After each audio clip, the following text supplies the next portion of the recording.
If the International Phonetic Alphabet has symbols and sounds you haven't mastered yet, it's time for IPA and IPAs with Molly. Hi everybody, welcome to IPA and IPAs, the unfussy show about the International Phonetic Alphabet and beer.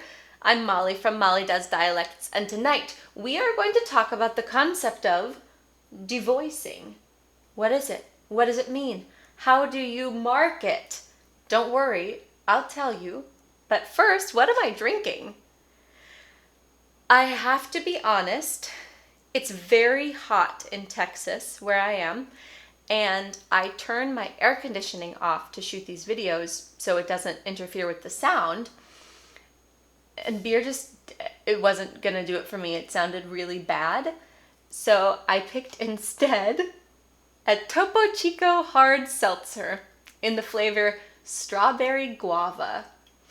I can't take myself seriously if I pour this into a pint glass. That would be next level silly.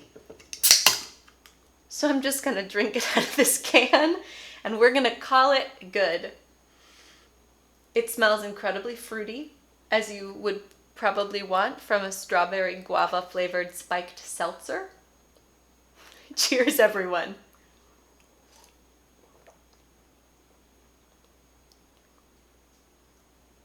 It's sweet.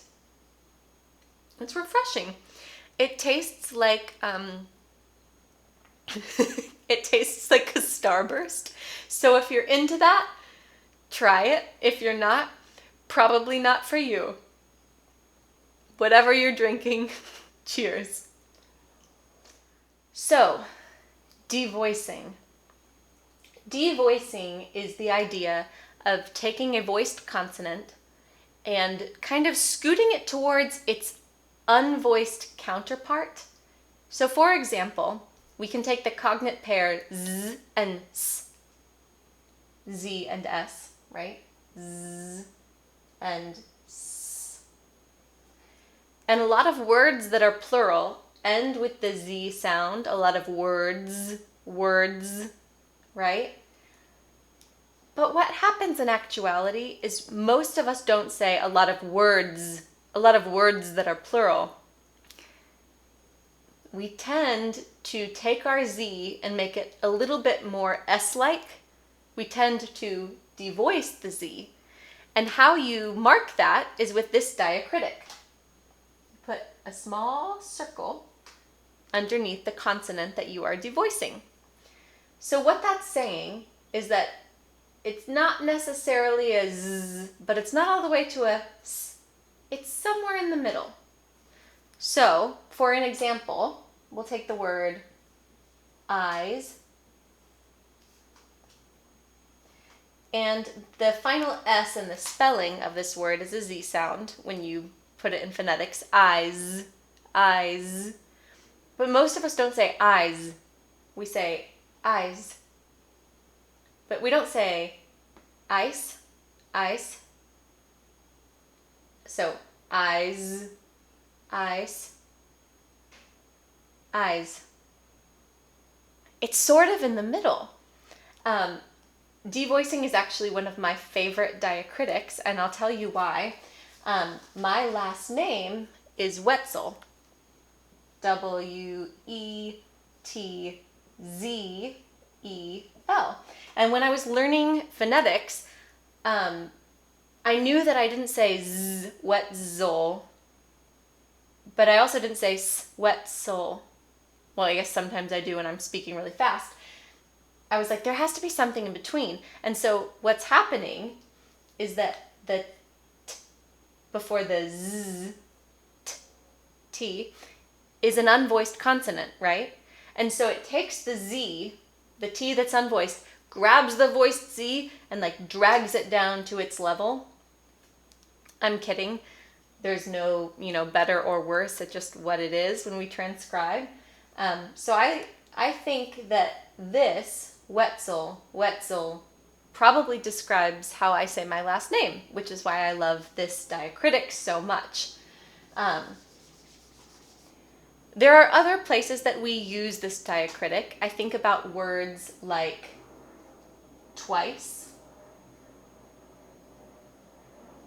And if we were to transcribe it, we have the t. And we would say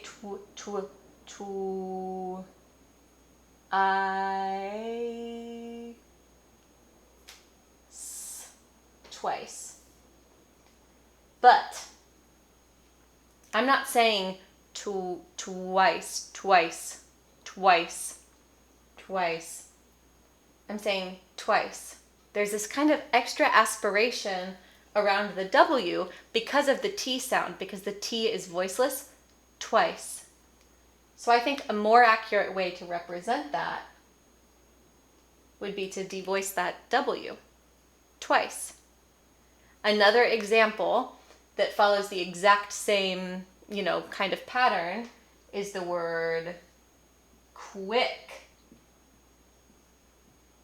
And just because it starts with a Q, don't freak out.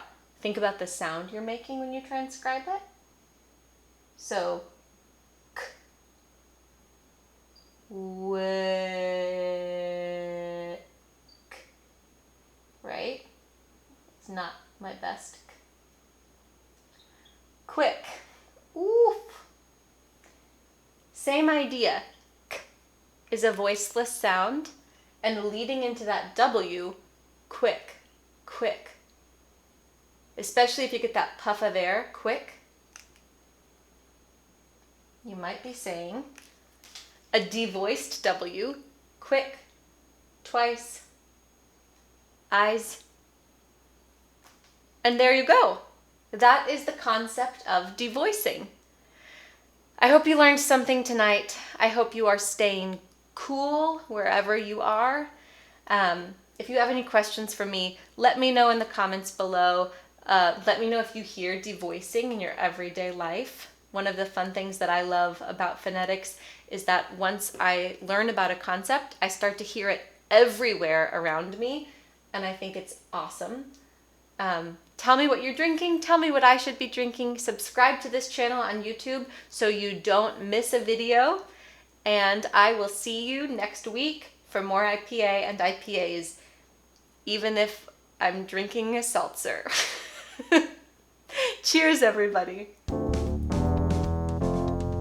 You can never fail with the fresh pale ale and Molly.